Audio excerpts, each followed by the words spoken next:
اور آپ اس سے پوچھو کہ کہاں انویسٹ کرو گے تو کتنی بڑی بڑی پھینکتا ہے نا وہ، لمبی لمبی کتنی بڑی بڑی پھینکتا ہے وہ.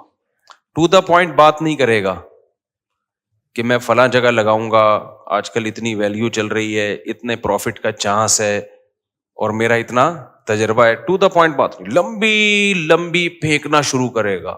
ابے تو دیکھے تو دیکھ بھائی، اپنے پاس پیسوں کی کمی. بہرحال ابھی میں اس ڈیٹیل میں نہیں جاتا. یہ بات خوب سمجھ لو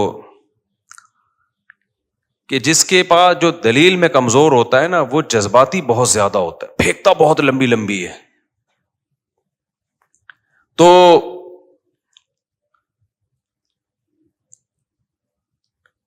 آج کل چونکہ عمل میں مسلمان کمزور ہے نا، عمل تو ہو نہیں رہا. آپ معاملات دیکھ لیں، ہر چیز میں کمزور ہے. تو وہ لہذا وہ ذرا سی زبان لڑکھڑائی اور عشق رسول کا ایک دم جوش آ کے فوراً کیا لگا دیا، فتویٰ، مار دھاڑ، پھر اس پہ کنٹینر اور جو کچھ ہوتا ہے ہمارے یہاں سب کو پتہ ہی ہے.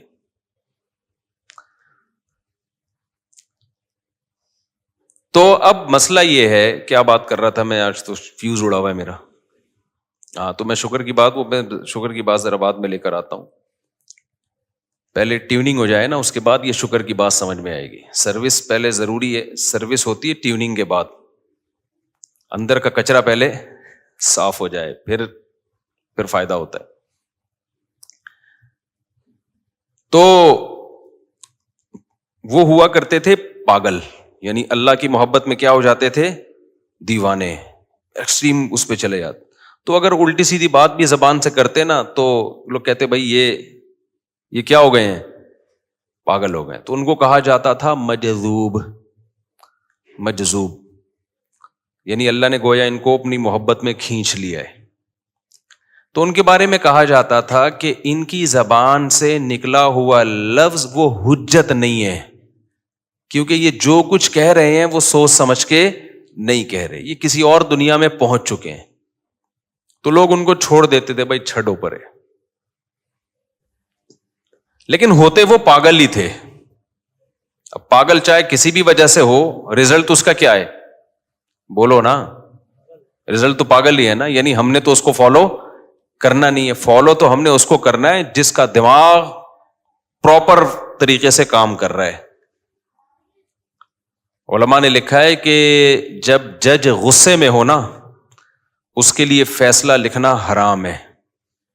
وجہ اس کی ہے کہ غصے میں انسان کا دماغ پوری طریقے سے کام نہیں کرتا. اس کا خطرہ ہے کہ وہ کچھ الٹا فیصلہ کر دے گا جذبات میں آ کے، کیونکہ اس وقت تھوڑا سا پاگل ہوتا ہے وہ.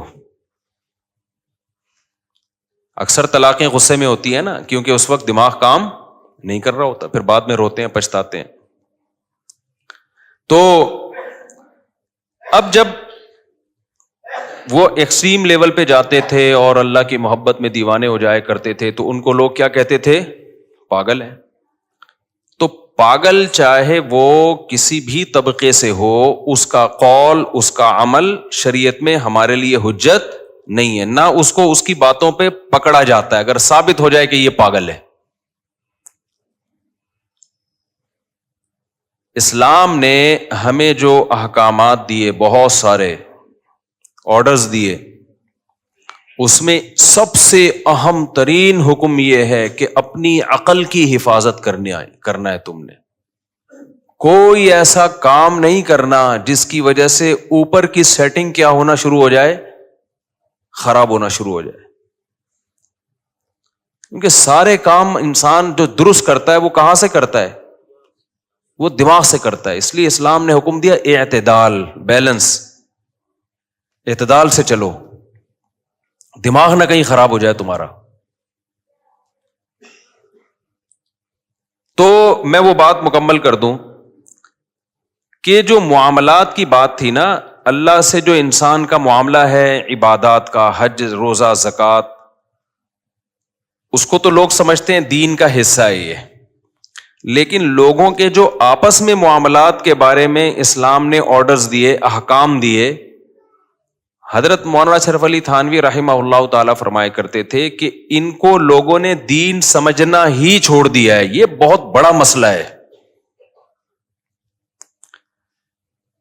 میرا کئی سال پہلے نا ایک جگہ میں رہا کرتا تھا، تو کرائے پہ رہتا تھا، اکثر کرائے پہ ہی رہتا ہوں میں، مجھے اس کی کوئی ٹینشن بھی نہیں الحمدللہ۔ وجہ اس کی ہے کہ آگے مرنا ہے بھائی، اپنے گھر سے بھی لاش اٹھے گی، کرائے کے گھر سے بھی کیا ہوگا، لاش اٹھے گی، تو یہ ٹینشن ہی لی ہم نے۔ اب تو میں جاپان کے قبرستان دیکھ کے آ گیا، تو مجھے پتا چلا ابے وہاں بھی قبرستان ہوتے ہیں، کیا فائدہ یار، اتنی ترقی کر لی جاپانیوں نے، میں نے ان کی ٹرینیں دیکھی، ان کے واش روم بھی ایسے ٹیکنیکل قسم کے ہیں، اور ان کے اوون، ان کی مشینیں دیکھی۔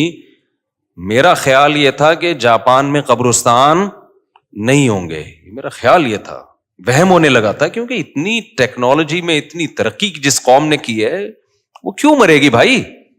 ایک بٹن لگا لو، جیسے ہی مرنے لگے لوگ بٹن لگایا، عمر 10 سال بڑھ گئی تھی، تو اتنی ترقی تو کر لی ہے انہوں نے۔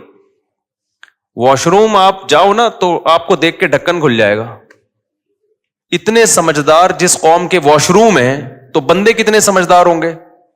کیا خیال ہے بھائی؟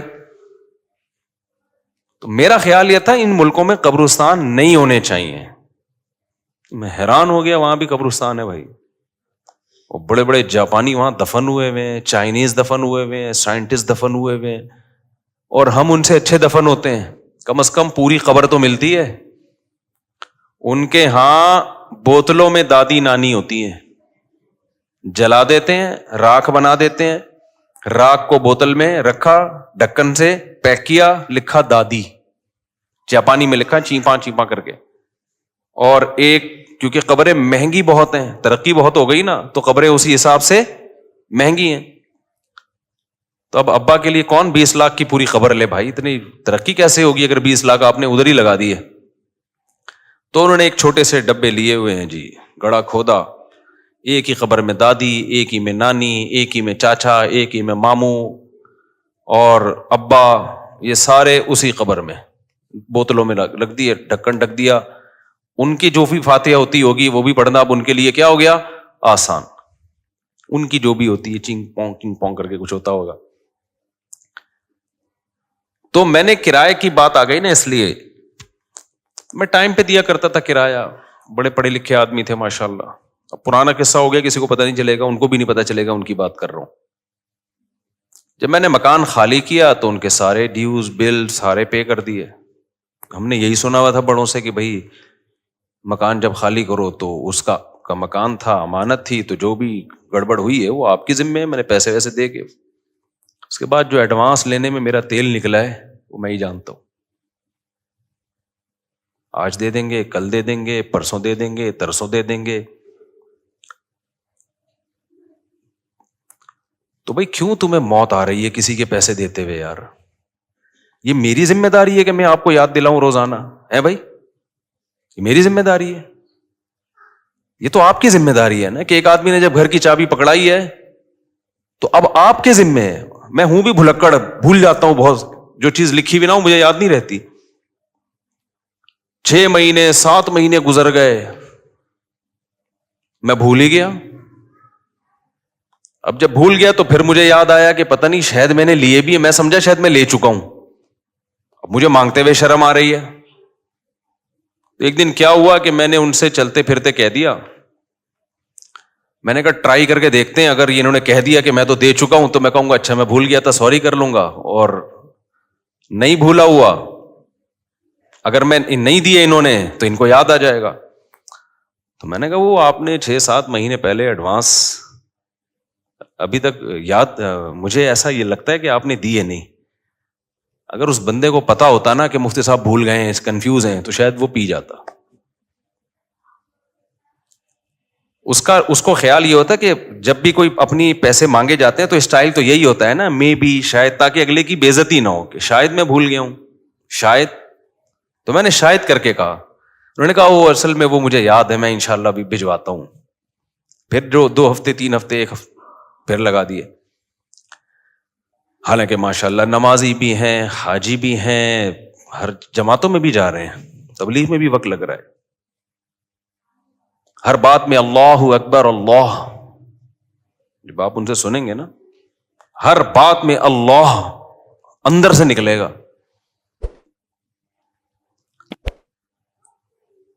تو یہ جو قرآن مجید میں آیت ہے وَيْلٌ لِّلْمُطَفِّفِينَ الَّذِينَ إِذَا اكْتَالُوا عَلَى النَّاسِ يَسْتَوْفُونَ، کہ تباہی ہے ان لوگوں کے لیے جو اپنا حق لینے کی باری آتی ہے تو پہنچ جاتے ہیں فوراً لینے کے لیے، اور جب دینے کی باری آتی ہے تو اس میں کیا کرتے ہیں؟ گڑبڑ۔ اس پہ تو اللہ نے بڑی شدید وعید سنائی ہے، تباہی ہے، بربادی ہے۔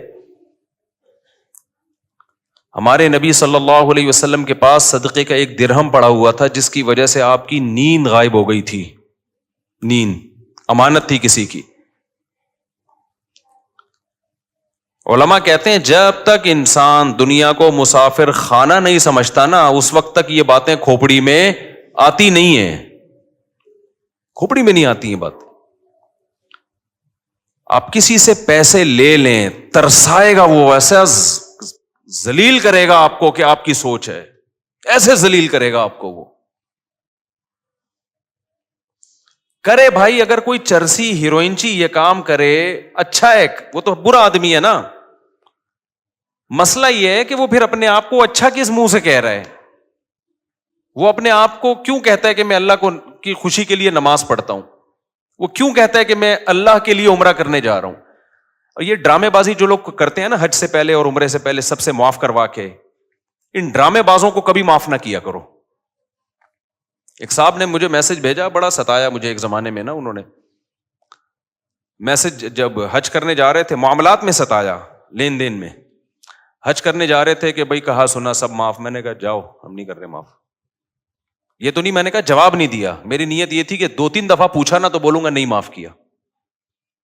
ڈرامے کیوں کر رہے ہو معافی کے؟ بھائی تکلف میں کیوں پڑ رہے ہو؟ آپ کا جو لین دین ہے وہ دے دو، وہ خود ہی معاف کر دے گا، اس کو تکلف کی ضرورت ہے آپ کو معاف کروانے کی؟ نہیں یاری، میرا خیال ہے بات سمجھ میں۔ بہنوں سے سب معاف کرا کے جاتے ہیں، جو کیا کرایا سب معاف۔ بھائی وراثت دے دو اس کی جو ابا کی تم کھا کے بیٹھے ہوئے ہو، تو معافی کی تکلف کی ضرورت بولو نہیں رہے گی، دے دو اس کو۔ آپ خوب سمجھ لو، اسلام آسان ہے لیکن لچکدار نہیں ہے۔ آسان ہے اسلام، لچک نہیں ہے۔ جو لا اللہ نے بنا دیا اس کو فالو کرنا پڑے گا۔ کیسے؟ ایک مثال دیتا ہوں۔ لوگ کہتے ہیں نا توبہ سے ہر گناہ معاف ہوتا ہے معاف۔ جو آپ کے ذمہ قرض آ گیا نا، دین اللہ کی کا حق یا مخلوق کا، وہ دینا پڑے گا۔ 20-30 سال آپ نے نمازیں قضا کر دیں، آپ مسلمان تھے، آپ پہ نماز فرض تھی، آپ کو 30 سال کے بعد خیال آیا، اللہ معاف کرے گا لیکن اللہ کہے گا قرض ادا کرو، اب قضا پڑھو اس کو۔